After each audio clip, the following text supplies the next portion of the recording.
안녕하세요, 디제이님. 늘 조용한 밤마다 이 방송을 들으며 마음 한쪽에 넣어두었던 기억들을 하나씩 꺼내보는 청취자입니다. 오늘은 제 인생에서 가장 아프면서도 동시에 가장 고마운 기적 같은 순간에 대한 이야기를 해보려고 합니다. 입양으로 떠나보낼 수밖에 없었던 첫 딸을 거의 평생이 지나서야 다시 만나게 된 이야기입니다. 저는 올해 59이고요. 지금은 그럭저럭 안정된 직장도 있고 아내와 아들도 함께 사는 평범한 가장입니다. 겉으로 보기엔 별 탈 없이 살아온 사람처럼 보이겠지만 제 마음 깊은 곳에는 아무에게도 말하지 못한 이름 하나가 늘 자리 잡고 있었어요. 바로 제가 젊은 시절에 세상에 내보냈지만 품에 안아 키우지 못한 첫 딸입니다.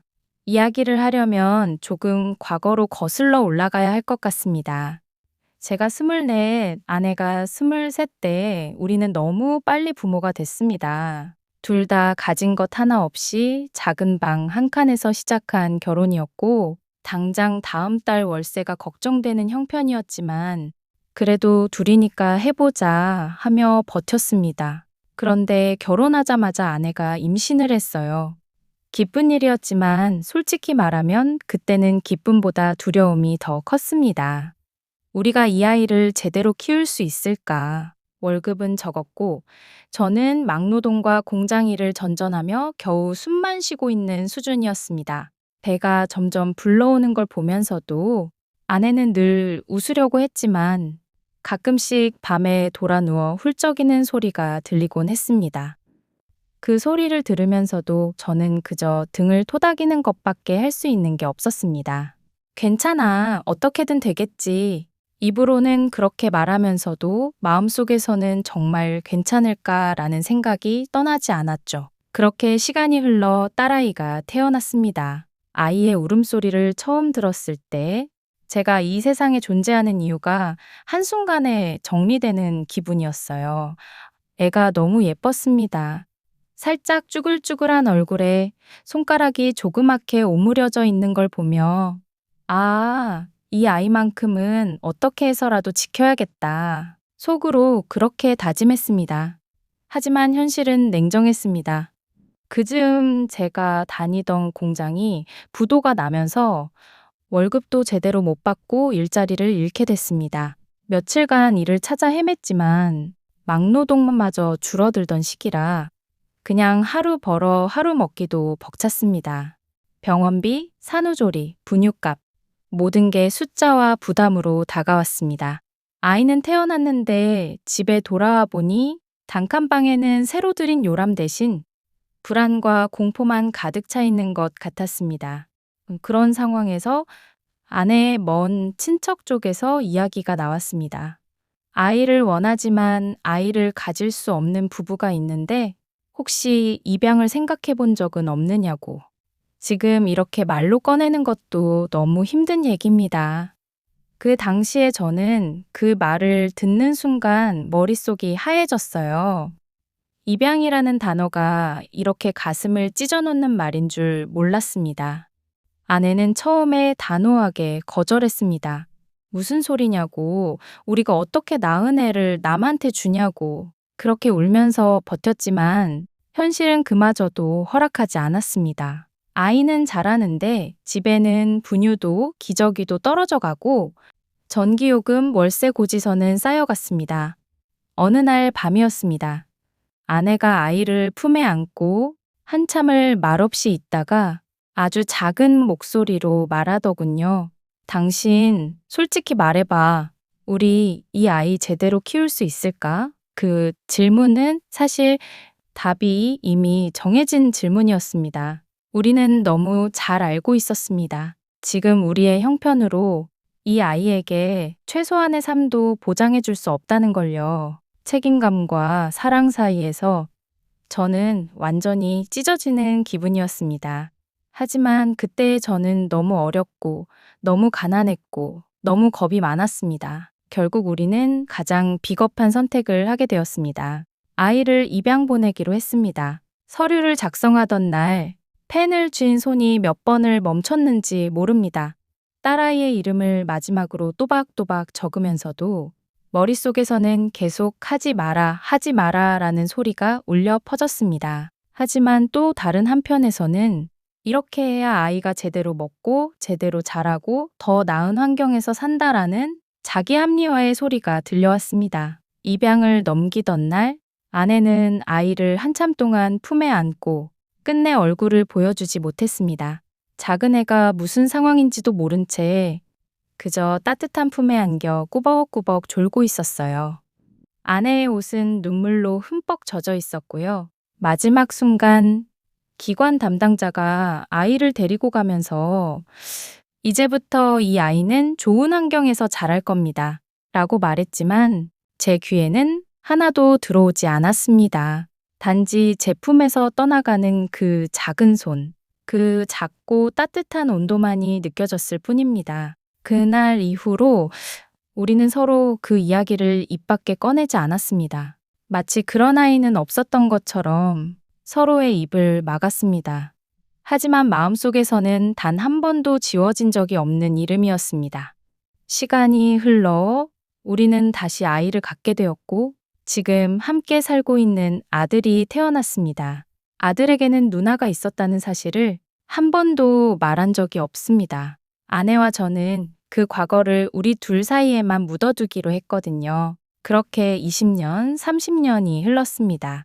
저는 직장도 옮기고 조금씩 형편도 나아졌고 이제는 남들처럼 소소한 여유도 누리며 살고 있습니다. 하지만 문득문득 길에서 마주치는 또래의 여성들을 볼 때면 내 딸이 있었다면 저 나이쯤 됐겠지 하는 생각이 들곤 했습니다. 그럴 때마다 마음속에 돌덩이가 하나씩 쌓이는 기분이었어요. 그러던 어느 날이었습니다. 회사에서 회식 후 속이 안 좋아져서 갔다가 받은 검진에서 간 수치가 좋지 않다는 결과를 받고 정밀 검사를 위해 큰 병원에 가게 되었습니다. 검사 결과는 다행히 큰 병은 아니었지만 며칠 동안 여러 검사를 받느라 병원에 들락거려야 했죠. 그날도 피곤한 몸을 이끌고 병원 대기실에 앉아 있었습니다. 사람들이 각자의 사연을 안고 왔다 갔다 하는 공간이었죠. 그때 제 앞을 어떤 젊은 여성이 지나갔다가 잠시 멈춰서더니 다시 제 쪽을 돌아보는 겁니다. 처음에는 그냥 어디서 많이 본 듯한 느낌인가 보다 했습니다. 그런데 그녀가 조심스럽게 다가와 제 얼굴을 한참 동안 쳐다보더니 입술을 떨며 이렇게 말했습니다. 실례지만 혹시 땡땡땡 씨 맞으세요? 순간 가슴이 쿵 내려앉았습니다. 그 이름은 제가 젊은 시절 살던 동네, 그 시절 제 호적에 올라있던 이름, 그리고 서류에 적었던 첫 딸의 아버지 이름 그대로였습니다. 저는 본능적으로 대답했습니다. 예, 그런데요. 그녀는 숨을 깊게 들이쉬고는 손을 꼭 쥔 채 다시 말을 이었습니다. 저 이상하게 들리실지 모르겠지만 혹시 예전에 딸 보내신 적 있으세요? 그 말이 떨어지는 순간 제 주변의 시간이 완전히 멈춘 것 같았습니다. 대기실의 소음도 사람들의 움직임도 모두 배경으로 사라지고 오직 제 심장 소리만 들리는 것 같았습니다. 입이 바짝 말랐습니다. 그동안 상상 속에서만 수백 번 했던 질문, 그 질문이 실제로 제 앞에 나타난 겁니다. 저는 간신히 고개를 끄덕였습니다. 네, 있습니다. 그녀는 그 말을 듣고 눈가가 붉어지더니 조용히 웃었습니다. 저, 그 딸입니다. 그 한마디에 제 머릿속이 새하얘졌습니다. 귀가 울리고 속이 울렁거릴 정도였습니다. 눈앞에 있는 이 여성이 제가 평생 가슴에 묻어두었던 그 아이, 서류 위의 이름으로만 남아있던 그 딸이라는 겁니다. 얼마나 시간이 흘렀는지 모르겠습니다. 저는 그냥 입을 벌린 채 그녀를 바라보고 있었고, 그녀는 긴장한 듯 그러나 단단한 눈빛으로 제게 서 있었습니다. 얼마 후, 우리는 병원 카페로 자리를 옮겼습니다. 손에 쥔 종이컵은 미지근해졌지만 제 손은 식은땀으로 젖어 있었습니다. 제가 먼저 입을 열었습니다. 미안하다. 그 말밖에 나오지 않더군요. 이 세상 어떤 문장으로도 저지른 죄책감을 다 설명할 수 없을 것 같았습니다. 그래서 가장 단순한 두 글자, 하지만 제 인생에서 가장 무거운 말인 미안하다만 겨우 꺼낼 수 있었습니다. 딸은 잠시 고개를 숙이고 있다가 조용히 말했습니다. 저도 많이 원망했어요. 왜 나를 버렸을까? 왜 나를 선택하지 않았을까? 어릴 땐 그런 생각을 많이 했어요. 제 심장은 그 말 한마디 한마디에 찢어지는 것 같았습니다. 그녀가 겪었을 외로움과 혼란이 눈앞에 펼쳐지는 듯 했어요. 하지만 딸은 말을 이었습니다. 그런데 제가 커서 제 나이 30이 넘고 제 친구들, 주변 사람들의 삶을 보면서 조금씩 알게 됐어요. 어른들도 완벽하지 않다는 거요. 딸은 작은 미소를 지었습니다. 입양 부모님께 정말 많은 사랑 받으며 자랐어요. 부족함 없이. 오히려 제가 이런 얘기하면 죄송할 정도로 너무 좋은 분들이세요. 그래서 한편으론 정말 많이 감사해요. 저를 보내주신 것도. 그 말에 저는 참았던 눈물을 터뜨리고 말았습니다.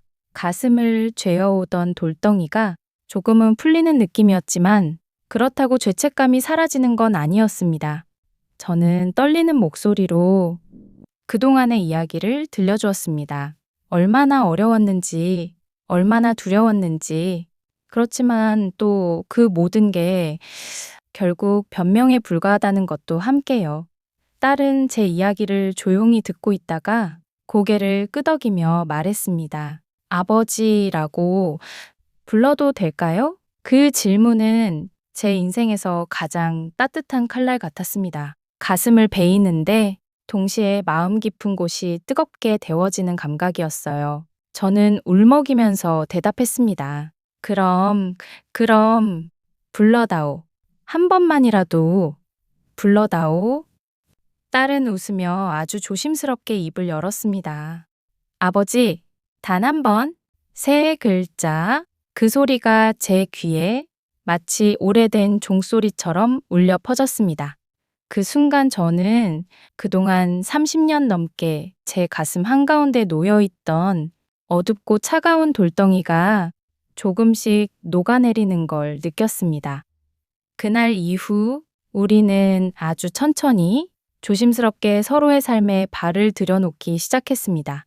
딸은 입양 부모님께도 솔직하게 말했고 그분들은 놀라움과 걱정을 동시에 보이셨지만 결국 이렇게 말씀해 주셨다고 합니다. 우리는 너를 우리 아이로 키워서 너무 행복했고 지금도 너를 우리 딸로 사랑하고 있다. 하지만 너의 뿌리도 너의 일부니까 그걸 찾고 싶다면 우리는 응원해 줄게. 그 말을 듣고 저는 또 한 번 울었습니다. 제가 감히 상상할 수 없었던 어른들의 사랑이 그 안에 들어있었기 때문입니다. DJ님, 그리고 이 이야기를 듣고 계신 분들, 저는 아직도 제가 했던 선택을 완전히 용서하지 못합니다. 어떤 이유로도 아이를 떠나보낸 사실은 변하지 않으니까요. 하지만 한 가지는 분명히 말할 수 있습니다. 세월이 지나도 사라지지 않는 인연이 있습니다.